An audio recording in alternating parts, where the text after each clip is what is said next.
আকাশবাণী কলকাতা। স্থানীয় সংবাদ পড়ছি প্রিয়া বিশ্বকর্মা। প্রথমে বিশেষ বিশেষ খবর। কেন্দ্রীয় স্বরাষ্ট্রমন্ত্রী অমিত শাহর পৌরোহিত্যে আজ পূর্বাঞ্চলীয় পরিষদের ২৭তম বৈঠকে রাজ্যের হয়ে প্রতিনিধিত্ব করবেন অর্থমন্ত্রী চন্দ্রিমা ভট্টাচার্য। কলকাতা হাইকোর্টের ডিভিশন বেঞ্চে এসএসসির নিয়োগ বিজ্ঞপ্তি নিয়ে আজও শুনানি চলবে। চর্ম ও বস্ত্রশিল্পে বিনিয়োগ আকর্ষণ এবং পরিকাঠামো বৃদ্ধির লক্ষ্যে রাজ্য সরকার আজ একটি নতুন হাব চালু করতে চলেছে। কলকাতার স্কুল অফ ট্রপিক্যাল মেডিসিনে চিকিৎসকের সঙ্গে দুর্ব্যবহার এবং হুমকি দেওয়ার অভিযোগ উঠেছে শাসক দলের বিধায়ক কাঞ্চন মল্লিকের বিরুদ্ধে। এই ঘটনার নিন্দা করেছে তৃণমূল কংগ্রেসের চিকিৎসক সংগঠন সহ বিভিন্ন সংগঠন। দক্ষিণ কলকাতার নিউ আলিপুরে ট্রাকে ভাঙচুরের ঘটনায় ৪ সাব ইন্সপেক্টরকে সাসপেন্ড করা হয়েছে। হুগলির তারকেশ্বরে ১ মাস ব্যাপী শ্রাবণী মেলার আজ সূচনা হচ্ছে। আজ সেই বিস্তারিত খবরে। কেন্দ্রীয় স্বরাষ্ট্রমন্ত্রী অমিত শাহর পৌরোহিত্যে আজ পূর্বাঞ্চলীয় পরিষদের ২৭তম বৈঠক বসছে। পশ্চিমবঙ্গ, বিহার, ওড়িশা, ঝাড়খণ্ড ও সিকিমের ৭০ জন প্রতিনিধি বৈঠকে অংশ নেবেন। রাজ্যের হয়ে প্রতিনিধিত্ব করবেন অর্থমন্ত্রী চন্দ্রিমা ভট্টাচার্য। ঝাড়খণ্ডের রাঁচিতে প্রস্তাবিত এই বৈঠকে শিক্ষা, স্বাস্থ্য, অভ্যন্তরীণ ও উপকূলীয় নিরাপত্তা, প্রকল্প রূপায়ণে পারস্পরিক সমন্বয় ও সহযোগিতা, পরিকল্পনা এবং উন্নয়নের মতো বিষয়গুলি নিয়ে আলোচনা হবে। কলকাতা হাইকোর্টের ডিভিশন বেঞ্চে এসএসসির নিয়োগ বিজ্ঞপ্তি নিয়ে আজও শুনানি চলবে। বিচারপতি সৌমেন সেন এবং বিচারপতি স্মিতা দাসদের ডিভিশন বেঞ্চে যোগ্য শিক্ষকদের পক্ষে আইনজীবী বিকাশ রঞ্জন ভট্টাচার্য এবং ফিরদৌস শামীম আজ তাঁদের বক্তব্য পেশ করবেন। গতকাল অযোগ্য চিহ্নিত শিক্ষক শিক্ষিকাদের নতুন নিয়োগ পরীক্ষায় বসার ছাড়পত্র দেওয়ার জন্য সওয়াল করে রাজ্য সরকার। বিচারপতি সৌগত ভট্টাচার্যের সিঙ্গেল বেঞ্চ কয়েকদিন আগেই অযোগ্যদের নতুন পরীক্ষায় বসার আবেদন বাতিল করার জন্য স্কুল সার্ভিস কমিশনকে নির্দেশ দেয়। সিপিআইএম নেতা মোহাম্মদ সেলিম বলেছেন, শিক্ষক নিয়োগ দুর্নীতিতে জড়িত শাসক দলের নেতারা দাগী অপরাধীদের মতো আচরণ করছেন। রাজ্য সরকার নিজেই দাগী, এখন সে নিজের দাগ লুকোতে পারছে না, কারণ তারা এই শিক্ষক নিয়োগের দুর্নীতিতে দাগী অপরাধীর মতো আচরণ করছে। শিক্ষা দপ্তর, school service commission, school board, শিক্ষামন্ত্রী, মুখ্যমন্ত্রী, গোটা ক্যাবিনেট, তাহলে একটা দাগী সরকারের কাছ থেকে এর চেয়ে বেশি কি আশা করতে পারি আমরা? কংগ্রেস নেতা অধীর রঞ্জন চৌধুরী বলেছেন, নিজেদের পিঠ বাঁচাতেই শাসক দল অযোগ্য চিহ্নিতদের পরীক্ষায় বসার সুযোগ করে দিতে চাইছে। দাগীদের এই জন্য পরীক্ষা বসাতে চাইছে, কারণ দাগীরা কারা? যারা তৃণমূলের নেতাদেরকে টাকা দিয়ে, পয়সা দিয়ে পরীক্ষায় বসার সুযোগ পেয়েছিল। তাই আজকে তারা যদি সুযোগ না পায়, তাহলে তারা তো তৃণমূলের নেতাদের বিরুদ্ধে হামলা শুরু করবে। তাই দিদি সেই দাগীদের বাঁচাতে, দাগীদের নেত্রী হয়ে তিনি তাদেরকে রক্ষা করতে চাইছেন। এটা তার গোটা প্রক্রিয়াটাকে লন্ডভন্ড করে দেওয়ার একটা অপকৌশল। চর্ম ও বস্ত্রশিল্পে বিনিয়োগ আকর্ষণ এবং পরিকাঠামো বৃদ্ধির লক্ষ্যে রাজ্য সরকার একটি নতুন হাব চালু করতে চলেছে। মুখ্যমন্ত্রী মমতা ব্যানার্জি আজ বিকেলে আলিপুরে শিল্পান্ন নামে এই চর্ম ও বস্ত্র হাবের উদ্বোধন করবেন। দেশে উৎপাদিত যে পরিমাণ চর্ম সামগ্রী বিদেশে রপ্তানি হয়, তার অর্ধেক এ রাজ্য থেকেই যায় বলে রাজ্য স্তরের সিনার্জি কমিটির সদস্য তথা মুখ্যমন্ত্রীর প্রধান আর্থিক উপদেষ্টা অমিত মিত্র জানিয়েছেন। এদিকে মুখ্যমন্ত্রী গতকাল দেশের অগ্রণী শিল্প সংস্থা টাটা সন্সের চেয়ারম্যান নটরাজন চন্দ্রশেখরনের সঙ্গে বৈঠক করেন। উত্তরপাড়ার তৃণমূল কংগ্রেস বিধায়ক কাঞ্চন মল্লিকের বিরুদ্ধে কলকাতার স্কুল অফ ট্রপিক্যাল মেডিসিনে এক চিকিৎসকের সঙ্গে দুর্ব্যবহার এবং হুমকি দেওয়ার অভিযোগ উঠেছে। সস্ত্রীক এক আত্মীয়ের চিকিৎসা করাতে গিয়ে ওপিডিতে ভিড় থাকা সত্ত্বেও নিজের আত্মীয়কে আগে দেখে দেওয়ার জন্য বিভাগীয় প্রধান ডাক্তার মেহবুবার রহমানের ওপর তিনি চাপ দিচ্ছিলেন বলে অভিযোগ। তা না করায় বিধায়ক এবং তার স্ত্রী ওই চিকিৎসকের সঙ্গে অভব্য আচরণ করেন এবং তাকে বদলির হুমকিও দেন। এই নিয়ে কর্তৃপক্ষকে লিখিত অভিযোগ জানিয়েছেন ওই চিকিৎসক। যদিও কাঞ্চনের দাবি, চিকিৎসকই তার সঙ্গে খারাপ ব্যবহার করেছেন। দলীয় বিধায়কের আচরণের নিন্দা করেছেন তৃণমূল কংগ্রেসের প্রোগ্রেসিভ হেলথ অ্যাসোসিয়েশনের সভানেত্রী ও রাজ্যের শিল্পমন্ত্রী Shashi Panja. West Bengal junior doctors front এই ঘটনার নিরপেক্ষ তদন্ত, দোষীদের দৃষ্টান্তমূলক শাস্তি, চিকিৎসকদের নিরাপত্তা এবং পেশাগত সম্মানের সুরক্ষার দাবি জানিয়েছে। চিকিৎসকদের সংগঠন অ্যাসোসিয়েশন অফ হেলথ সার্ভিস ডক্টরসের সাধারণ সম্পাদক ডাক্তার উৎপল ব্যানার্জি এ ব্যাপারে আইন অনুযায়ী ব্যবস্থা গ্রহণের জন্য মুখ্যমন্ত্রী তথা স্বাস্থ্যমন্ত্রী মমতা ব্যানার্জিকে চিঠি দিয়েছেন। ঘটনার নিন্দা করেছে ওয়েস্ট বেঙ্গল ডক্টরস ফোরামও। নীতি আয়োগের সাম্প্রতিক রিপোর্টে উল্লেখ থাকা মানচিত্রে বিহারকে পশ্চিমবঙ্গ হিসেবে দেখানোয় মুখ্যমন্ত্রী মমতা ব্যানার্জি তীব্র ক্ষোভ প্রকাশ করেছেন। এই বিষয়টিকে তিনি রাজ্যের মর্যাদায় আঘাত বলে দাবি করে নীতি আয়োগের উপ উপাধ্যক্ষ সুমন বেরিকে চিঠি দিয়েছেন। কসবার সাউথ ক্যালকাটা ল কলেজে ছাত্রীকে গণধর্ষণের প্রতিবাদে কংগ্রেস আজ লালবাজার অভিযান করবে। বিধান ভবনে গতকাল এক সাংবাদিক বৈঠকে প্রদেশ কংগ্রেস সভাপতি শুভঙ্কর সরকার একথা জানান। এদিকে আরজিকর কাণ্ডে সুবিচারের দাবিতে আগামী 8ই আগস্ট সিবিআই কার্যালয় কলকাতার নিজাম প্যালেসে বিক্ষোভ কর্মসূচি পালন করবে কংগ্রেস। এই কর্মসূচিতে অভয়ের বাবা মাকে সামিল হওয়ার আবেদন জানিয়েছেন শুভঙ্কর বাবু। মুখ্যমন্ত্রী মমতা ব্যানার্জি আজ রাজ্য সফররত জম্মু কাশ্মীরের মুখ্যমন্ত্রী ওমর আবদুল্লার সঙ্গে বৈঠকে বসতে চলেছেন। গতকালই জম্মু কাশ্মীরের মুখ্যমন্ত্রী রাজ্যে এসে পৌঁছন। স্থানীয় সংবাদ শুনছেন আকাশবাণী কলকাতা কেন্দ্র থেকে। আমাদের সংবাদ শোনা যাচ্ছে ইউটিউব চ্যানেল আকাশবাণী সংবাদ বাংলা, ফেসবুক ও ইনস্টাগ্রাম আকাশবাণী সংবাদ কলকাতা এবং এক্স হ্যান্ডেল AIR নিউজ কলকাতাতে। দক্ষিণ কলকাতার নিউ আলিপুরে রাস্তায় দাঁড়িয়ে থাকা ট্রাকে ভাঙচুরের ঘটনায় 4 সাব ইন্সপেক্টরকে সাসপেন্ড করা হয়েছে। একই সঙ্গে তাদের বিরুদ্ধে বিভাগীয় তদন্তেরও নির্দেশ দেওয়া হয়েছে বলে সূত্রের খবর। গত মঙ্গলবার রাতে প্রায় 35টি লরির কাঁচ পুলিশ ভেঙে দেয় বলে অভিযোগ।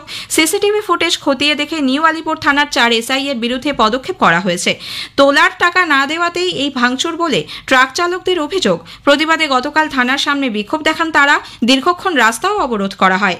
এদিকে এই ঘটনা প্রকাশ্যে আসতেই বিভিন্ন মহলে নিন্দার ঝড় উঠেছে। বিজেপি নেতা রাহুল সিনহা বলেছেন, শাসক দলের নেতাদের দেখেই পুলিশও বাস লরি চালকদের থেকে টাকা আদায়ে নেমেছে। এই যে বিরাট একটা তলোয়ারবাজির সাম্রাজ্য তৈরি করে নিয়েছে পুলিশ, দেখছে নেতা থেকে শুরু করে যত মন্ত্রী শান্ত্রী সব কামাচ্ছে, তো পুলিশ সিভিক পুলিশও নেমে পড়েছে। যে কারণে আজকে কোথাও কোনো বাঁধন নেই। এই হামলার মাধ্যমে জোর করে অর্থ আদায় করবার যে প্রচেষ্টা এই পুলিশ কর্মচারীরা করছে, সরকারি মদত এতে আছে। সরকার আজ পর্যন্ত কোনো কঠোর পদক্ষেপ গ্রহণ করেনি। হুগলির তারকেশ্বরে 1 মাসব্যাপী শ্রাবণী মেলার আজ সূচনা হচ্ছে। মহাদেবের আশীর্বাদ কামনায় রাজ্যের নানা প্রান্ত থেকে বহু ভক্ত ও পুণ্যার্থীরা বাঁকে করে জল নিয়ে দীর্ঘ পথ হেঁটে তারকেশ্বর মন্দিরে শিবের মাথায় জল ঢালবেন। শ্রাবণী মেলা উপলক্ষে তারকেশ্বরে লক্ষাধিক ভক্ত সমাগম হয়। মেলা সুষ্ঠুভাবে সম্পন্ন করতে যাবতীয় ব্যবস্থা নিয়েছে হুগলি জেলা প্রশাসন। এদিকে শ্রাবণী মেলা উপলক্ষে পুণ্যার্থীদের সুবিধার্থে পূর্ব রেল জুলাই ও আগস্ট মাস জুড়ে হাওড়া ও তারকেশ্বরের মধ্যে বিশেষ ট্রেন পরিষেবা দেওয়ার সিদ্ধান্ত নিয়েছে। আজ গুরু পূর্ণিমা। আষাঢ় মাসের শুক্লপক্ষের পূর্ণিমা তিথিতে গুরু পূর্ণিমা বা ব্যাস পূর্ণিমা পালিত হয়ে থাকে। এই পুণ্যদিনে ভগবান বিষ্ণু ও মহর্ষি বেদব্যাসের পুজো করে থাকেন অনেকে। বেলুর মঠ, ঠাকুর শ্রী রামকৃষ্ণ দেবের জন্মভিটে কামারপুকুর, রামকৃষ্ণ মঠ ও মিশনের বিভিন্ন শাখায় আজ এই উপলক্ষে বিশেষ অনুষ্ঠানের আয়োজন করা হয়েছে। নিম্নচাপ এবং সক্রিয় মৌসুমী বায়ুর কারণে রাজ্যের প্রায় প্রতিটি জেলাতেই হালকা থেকে মাঝারি বৃষ্টির সম্ভাবনা রয়েছে বলে আলিপুর আবহাওয়া দপ্তর জানিয়েছে। আজ 2 মেদিনীপুর, বাঁকুড়া, পুরুলিয়া, ঝাড়গ্রাম, 2 চব্বিশ পরগনায় মাঝারি থেকে ভারী বৃষ্টির পূর্বাভাস। এর প্রভাব পড়েছে মাঠে ফসলের ওপরেও। একটি প্রতিবেদন। জুলাই মাসের প্রথম সপ্তাহে রেকর্ড অনুযায়ী এই মরশুমে পর্যাপ্ত বৃষ্টি হয়েছে দক্ষিণবঙ্গের বেশিরভাগ জেলায়। তবে উত্তরবঙ্গে ছিল বৃষ্টির ঘাটতি। এবারে পশ্চিমের 2 জেলা পুরুলিয়া ও বাঁকুড়াতেও বৃষ্টি হয়েছে স্বাভাবিকের চেয়ে বেশি। গত 2-3 দিনের টানা বৃষ্টিতে বাজারে বেড়েছে সবজির দাম। তবে খরিফ শস্যের জন্য এই বৃষ্টি যথেষ্ট লাভজনক, এমনটাই বললেন মুর্শিদাবাদ জেলার সুতি 1 নম্বর ব্লকের সহ কৃষি অধিকর্তা মোখলেসুর রহমান। এই মুহূর্তে জমিতে যেটা আছে মেনলি হচ্ছে খারিফ ধান, তার সঙ্গে পাট আছে। পাটের বর্তমান গাছের বয়স ওই 90 থেকে 100 দিন। 10-15 দিন পরে সমস্ত পাট কিন্তু মাঠ থেকে উঠে যাবে। এটা অন্যান্য সময় যে সমস্যাটা হয়, পাটটা যখন দাগ দেয় সেই দাগ দেওয়ার সময় জলের প্রচুর দরকার হয়। যেহেতু এবছরে প্রচুর পরিমাণে বৃষ্টি হচ্ছে, এই জলটা হচ্ছে গিয়ে পাটের ক্ষেত্রে উপকারে আসবে। ধানের ক্ষেত্রে আমাদের এখন বীজতলা ফেলা সমস্ত চাষি ভাইদের কমপ্লিট হয়ে গেছে। এই বীজতলায় যেহেতু প্রচুর পরিমাণে বৃষ্টি হচ্ছে, তো সেই ক্ষেত্রে এটাও ধানের ক্ষেত্রে এটা উপকারে আসবে।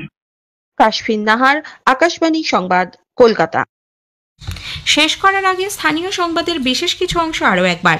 কেন্দ্রীয় স্বরাষ্ট্রমন্ত্রী অমিত শাহর পৌরোহিত্যে আজ পূর্বাঞ্চলীয় পরিষদের 27তম বৈঠকে রাজ্যের হয়ে প্রতিনিধিত্ব করবেন অর্থমন্ত্রী চন্দ্রিমা ভট্টাচার্য। কলকাতার হাইকোর্টে ডিভিশন বেঞ্চে এসএসসি নিয়োগ বিজ্ঞপ্তি নিয়ে আজও শুনানি চলবে। স্থানীয় সংবাদ শেষ হলে আকাশবাণী খবর পড়ছি চঞ্চল ভট্টাচার্য। প্রথমে বিশেষ খবর। প্রধানমন্ত্রী বলেছেন, আফ্রিকাকে কেবল কাঁচামালের উৎস হিসেবে দেখা উচিত নয়, বরং মূল্যবোধ গঠন এবং সুস্থায়ী উন্নয়নের নেতৃত্ব প্রদানকারী মহাদেশ হিসেবে দেখা উচিত। সফলভাবে 5 দেশ সফর শেষ করে তিনি দেশে ফিরে আসছেন। কেন্দ্রীয় স্বরাষ্ট্রমন্ত্রীর পৌরোহিত্যে ঝাড়খণ্ডের রাঁচিতে পূর্বাঞ্চলীয় পরিষদের একটি বৈঠক আজ অনুষ্ঠিত হবে। কেন্দ্রীয় জন অভিযোগ প্রতিমন্ত্রী বলেছেন, নাগরিকদের যথাযথ পরিষেবা দিতে অভিযোগের নিষ্পত্তির বিষয়ে সংস্কার আনা প্রয়োজন। কেন্দ্রীয় অর্থমন্ত্রী এনবিএফসিগুলিকে তাদের পরিষেবা দেবার মূলনীতিতে প্রশাসন, ঝুঁকি ব্যবস্থাপনা এবং গ্রাহক সুরক্ষাকে যুক্ত করার পরামর্শ দিয়েছেন। রাষ্ট্রসংঘের মানবাধিকার পরিষদের বিশেষ দূতের ওপর মার্কিন যুক্তরাষ্ট্র নিষেধাজ্ঞা জারি করেছে। আসছে বিস্তারিত খবরে। প্রধানমন্ত্রী নরেন্দ্র মোদী বলেছেন, আফ্রিকাকে কেবল কাঁচামালের উৎস হিসেবে দেখা উচিত নয়, বরং সেই মহাদেশ হিসেবে বিবেচনা করা উচিত যা মূল্যবোধ গঠন এবং সুস্থায়ী উন্নয়নের নেতৃত্ব দেবে। নামিবিয়ার সংসদে ভাষণ দিতে গিয়ে শ্রী মোদী আফ্রিকান ইউনিয়নের 2063 সালের এজেন্ডা, বিশেষ করে এর শিল্পায়নের উদ্যোগে ভারতের দৃঢ় সমর্থন পুনর্ব্যক্ত করেন।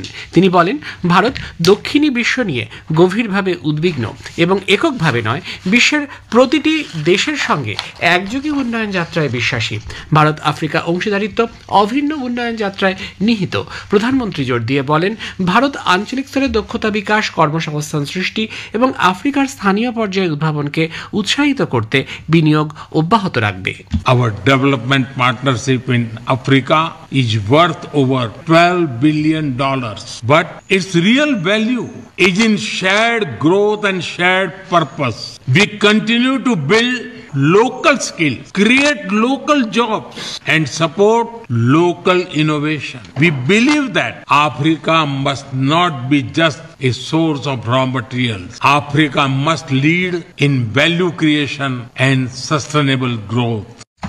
প্রধানমন্ত্রী সফলভাবে 5 দেশ সফর শেষ করে দেশে ফিরে আসছেন। ঘানা, ত্রিনিদাদ ও টোব্যাগো, আর্জেন্টিনা এবং ব্রাজিলের পর প্রধানমন্ত্রী নামিবিয়া সফর করেন। সফরকালে সেদেশের শিল্পোদ্যোগে উৎসাহ দানের জন্য এন্টারপ্রিনিয়রশিপ ডেভেলপমেন্ট সেন্টার এবং উন্নত স্বাস্থ্য পরিষেবার জন্য একটি কেন্দ্র গড়ে তুলতে 2টি সমঝোতাপত্র স্বাক্ষরিত হয়। ভারতের নেতৃত্বে বিপর্যয় ব্যবস্থাপনা প্রতিহত করার জোট, coalition for disaster resilient infrastructure এবং গ্লোবাল বায়োফুয়েল অ্যালায়েন্সে নামিবিয়া যোগদান করবে বলে সিদ্ধান্ত নিয়েছে। এছাড়াও সেদেশের ডিজিটাল পেমেন্ট সিস্টেম শুরু হবে। বিদেশ মন্ত্রকের পূর্বাঞ্চলীয় সচিব দামুরবি জানান, উইন্ডহোকে শ্রী মোদী এবং নামিবিয়ার রাষ্ট্রপতি নেতুম্বো ন্যান্ডি এন্ডিয়াতো প্রতিনিধি পর্যায়ের এক বৈঠকে মিলিত হন। তারা গুরুত্বপূর্ণ খনিজ পদার্থ, হাইড্রোকার্বন, প্রতিরক্ষা ক্ষেত্রে সহযোগিতা, স্বাস্থ্য, জনপ্রশাসনের ডিজিটাল ব্যবস্থাপনা, পরিবেশ এবং দক্ষতা বিকাশের সহযোগিতা বৃদ্ধির সিদ্ধান্ত নিয়েছে। সন্ত্রাসবাদের মোকাবিলায় পারস্পরিক সহযোগিতা এবং বহুস্তরীয় আন্তর্জাতিক সংগঠনগুলির সংস্কারের পক্ষে মত প্রকাশ করেছেন তারা। सवाल उठा है कि एनवायरनमेंट के बारे में दोनों देश की क्या पार्टनरशिप होगी। आप जानते हैं 22 में इंडिया और नामीबिया की पार्टनरशिप की वजह से हम चीता रिलोकेट किया। अभी उसका सेकेंड फेज का बात चल रहा है, लेकिन ये तो सक्सेसफुल पार्टनरशिप है दोनों को देश के बीच में और उसको बढ़ाना पड़ेगा। और एक्सपर्ट्स के बीच में अभी चर्चा चल रहा है, तो देखना पड़ेगा कि कहाँ तक हम इसको सेकेंड फेज में ले आ सकते हैं। কেন্দ্রীয় স্বরাষ্ট্রমন্ত্রী পূর্বাঞ্চলীয় পরিষদের চেয়ারম্যান অমিত শাহের পৌরোহিত্যে আজ ঝাড়খণ্ডের রাঁচিতে একটি বৈঠক অনুষ্ঠিত হবে। এই বৈঠকে উপস্থিত থাকার জন্য পশ্চিমবঙ্গ, বিহার, ওড়িশা, ঝাড়খণ্ড ও সিকিমকে আমন্ত্রণ জানানো হয়েছে। শিক্ষা, স্বাস্থ্য, অভ্যন্তরীণ ও উপকূলীয় নিরাপত্তা, বিভিন্ন প্রকল্প রূপায়ণে পারস্পরিক সমন্বয় ও সহযোগিতা, পরিকল্পনা ও উন্নয়নের মতো বিষয়গুলি নিয়ে আলোচনা হবে বলে জানা গেছে। এই 5 রাজ্য থেকে 70 জন প্রতিনিধি বৈঠকে অংশ নিতে পারেন। গত 10ই মে এই বৈঠক হওয়ার কথা থাকলেও পাহেলগাঁও কাণ্ডের জেরে ভারত পাকিস্তান সংঘাতের আবহে তা পিছিয়ে যায়। গুজরাটের কেভাডিয়ায় কেন্দ্রীয় বিশ্ববিদ্যালয়গুলির উপাচার্যদের নিয়ে দুদিনের সম্মেলন আয়োজন করেছে শিক্ষা মন্ত্রক। জাতীয় শিক্ষানীতি 2020 বাস্তবায়নের 5 বছর পূর্তি উপলক্ষে আজ থেকে শুরু হওয়া ওই সম্মেলনে কেন্দ্রীয় বিশ্ববিদ্যালয়গুলির উপাচার্যরা বিষয়টি নিয়ে পর্যালোচনার পাশাপাশি আগামী দিনের জন্য প্রয়োজনীয় নীতি নির্ধারণ করবেন। কেন্দ্রীয় শিক্ষামন্ত্রী ধর্মেন্দ্র প্রধান সম্মেলনে যোগ দেবেন। এই সম্মেলনে দেশের উচ্চশিক্ষার ভবিষ্যৎ এবং 2047 সালের মধ্যে বিকশিত ভারত গঠনে সকলের সম্মিলিত দৃষ্টিভঙ্গি গড়ে তুলতে গুরুত্বপূর্ণ ভূমিকা পালন করবে বলে আশা করা হচ্ছে। ত্রিপুরা সরকার সে রাজ্যে জৈব ও প্রাকৃতিক চাষের ওপর সবথেকে বেশি গুরুত্ব দিচ্ছে বলে রাজ্যের কৃষিমন্ত্রী রতনলাল নাথ জানিয়েছেন। শরীরকে সুস্থ সবল রাখার ক্ষেত্রে এ ধরনের উৎপাদিত জৈব পণ্যের গুরুত্ব দিন দিন বাড়ছে। কৃষি ও কৃষক কল্যাণ দপ্তর রাজ্যে 25,000 হেক্টরেরও বেশি জমিকে সার্টিফাইড অর্গানিক জমিতে পরিণত করেছে। পাশাপাশি গত 3 বছরে রাজ্য থেকে 1332 মেট্রিক টনেরও বেশি উৎপাদিত পণ্য রপ্তানি হয়েছে, যার মধ্যে রয়েছে সুগন্ধি চাল, বার্ডস আই লঙ্কা, আদা, হলুদ এবং আনারস। গুজরাটের ভাদোদারায় পাদ্রার কাছে গম্ভীরা সেতু ভেঙে পড়ার ঘটনায় মৃতের সংখ্যা বেড়ে 5 হয়েছে। আহত আরও অনেকে। দুর্ঘটনার ফলে 5টি গাড়ি মহিসাগর নদীতে পড়ে যায়, সেগুলিকে উদ্ধার করা সম্ভব হয়েছে। কেন্দ্রীয় জন অভিযোগ ও পেনশন দপ্তরের প্রতিমন্ত্রী ডাক্তার জিতেন্দ্র সিং বলেন, নাগরিকদের যথাযথ পরিষেবা দিতে জন অভিযোগের নিষ্পত্তির বিষয়টিকে গুরুত্ব সহকারে বিবেচনা করা উচিত এবং এক্ষেত্রে প্রয়োজনীয় সংস্কার করতে হবে। নতুন দিল্লিতে গতকাল এক কর্মশালায় মন্ত্রী বলেন, এ সংক্রান্ত অভিযোগের নিষ্পত্তির সময় কোনো নীতি বা প্রশাসনিক সিদ্ধান্তের কারণে এই ধরনের পরিস্থিতির সৃষ্টি হয়েছে কিনা সেই বিষয়টিকেও শনাক্ত করা প্রয়োজন। এর মধ্য দিয়ে বিভিন্ন ব্যবস্থাপনায় সংস্কার ঘটানো যাবে, ফলশ্রুতিতে সহজ জীবনযাত্রা নিশ্চিত হবে। কেন্দ্রীয় অর্থমন্ত্রী নির্মলা সীতারামন নন ব্যাংকিং আর্থিক প্রতিষ্ঠান এনবিএফসিগুলিকে তাদের পরিষেবা দেওয়ার মূল নীতিতে প্রশাসন, ঝুঁকি ব্যবস্থাপনা এবং গ্রাহক সুরক্ষাকে যুক্ত করার পরামর্শ দিয়েছেন। নতুন দিল্লিতে এনবিএফসি সিম্পোজিয়াম 2025-এ অর্থমন্ত্রী বলেন, এই মডেল শক্তিশালী হওয়ার সঙ্গে সঙ্গে ঝুঁকি ব্যবস্থাপনার উপর গুরুত্ব দিতে হবে। এনবিএফসির মৌলিক বিষয়গুলিকে শক্তিশালী মূলধনের ভাণ্ডার, সুদের হার এবং আয় বৃদ্ধির সঙ্গে যুক্ত। মহামারীর পর সম্পদ সুস্থায়ীভাবে পুনরুদ্ধার হয়েছে।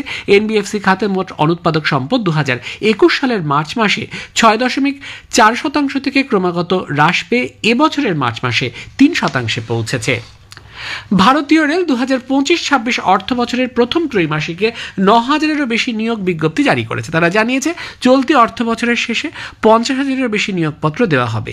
2024-এর নভেম্বর থেকে রেলওয়ে রিক্রুটমেন্ট বোর্ড RRB-গুলির 7টি বিভিন্ন বিজ্ঞপ্তির মাধ্যমে 1,86,00,000-এর বেশি প্রার্থীর জন্য কম্পিউটার ভিত্তিক পরীক্ষা CBT নেয়। এর মধ্যে শূন্য পদের সংখ্যা 55,197। এ খবর প্রচারিত হচ্ছে আকাশবাণী থেকে। আমাদের সংবাদ শোনা যাবে ইউটিউব চ্যানেল আকাশবাণী সংবাদ বাংলা, ফেসবুক ও ইনস্টাগ্রাম আকাশবাণী সংবাদ কলকাতা এবং এক্স হ্যান্ডেল AIR নিউজ কলকাতাতে। রাষ্ট্রসংঘের মানবাধিকার পরিষদের বিশেষ দূত ফ্রান্সেস্কা অ্যালবানিজের ওপর মার্কিন যুক্তরাষ্ট্র নিষেধাজ্ঞা জারি করেছে। শ্রীমতী অ্যালবানিজ আন্তর্জাতিক অপরাধ আদালত ICC-তে মার্কিন ও ইসরায়েলি নাগরিকদের বিচার প্রক্রিয়ায় আনার উদ্যোগ নিয়েছিলেন। মার্কিন বিদেশ সচিব মার্কো রুবিও জানান, অ্যালবানিজের এই উদ্যোগ অবৈধ। যেভাবে তিনি মার্কিন ও ইসরায়েলি আধিকারিক এবং বিভিন্ন সংস্থার বিরুদ্ধে ব্যবস্থা নিচ্ছেন তা গ্রহণযোগ্য নয়।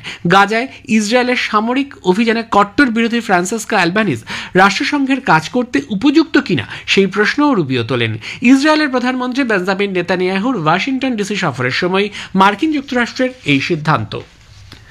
টানা বৃষ্টিতে বাংলাদেশের বিভিন্ন জায়গায় জনজীবন বিপর্যস্ত। বিশেষ করে দেশের দক্ষিণ পূর্বাঞ্চলীয় জেলাগুলি প্লাবিত, বন্যার আশঙ্কা তৈরি হয়েছে। বন্যা পূর্বাভাস ও সতর্কীকরণ কেন্দ্র FFWCর সর্বশেষ পূর্বাভাস অনুযায়ী গঙ্গা এবং পদ্মা নদীর জলস্তর বৃদ্ধি পাচ্ছে। আগামী 5 দিনে এই পরিস্থিতি বজায় থাকবে বলে জানানো হয়েছে। সে দেশের আবহাওয়া দপ্তরের বুলেটিনে বলা হয়েছে, রাজশাহী, ময়মনসিংহ, ঢাকা, খুলনা, বরিশাল, চট্টগ্রাম এবং শ্রীহট্টের অধিকাংশ জায়গায় এবং রংপুরের অনেক জায়গায় ঝোড়ো হাওয়া সহ হালকা থেকে মাঝারি বৃষ্টি বা বজ্রপাতের সম্ভাবনা রয়েছে। ভারতীয় আবহাওয়া দপ্তর IMD জানিয়েছে, মৌসুমী বায়ুপ্রবাহ এখন উত্তর পূর্ব বঙ্গোপসাগর থেকে অমৃতসর পর্যন্ত বিস্তৃত।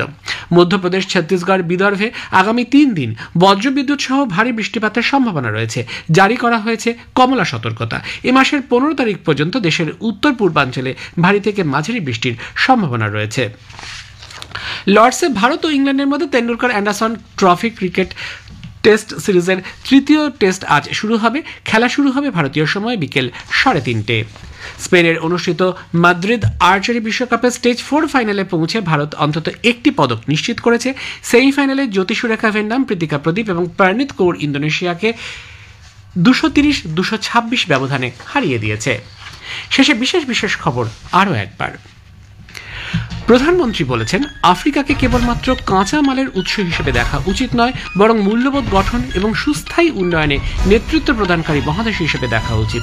সফলভাবে 5 দেশ সফর শেষ করে তিনি দেশে ফিরে আসছেন। কেন্দ্রীয় স্বরাষ্ট্রমন্ত্রীর পৌরোহিত্যে ঝাড়খণ্ডের রাঁচিতে পূর্বাঞ্চলীয় পরিষদের একটি বৈঠক আজ অনুষ্ঠিত হবে। খবর শেষ হলো।